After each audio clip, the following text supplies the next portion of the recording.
که مې وشي له دلبره ملاقات، بیا به نظم له دې دره په حیات.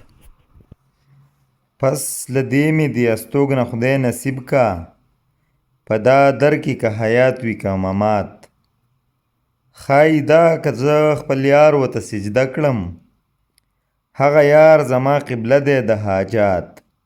د خپل یار تر لالو لبو به اظهار کړم، که شکرې وي که قند وي که نبات. تر ما لا په دلبرانو ډېر مین دي، چې خبرې کړي د کشف و کرامات. د ریا له زاهدۍ زما توبه ده، چې کاندي څوک په رسم و په عادات. دین اعدام وي د دنیا په لار کې ایښی، پرې را اړوي وحشیان د مخلوقات.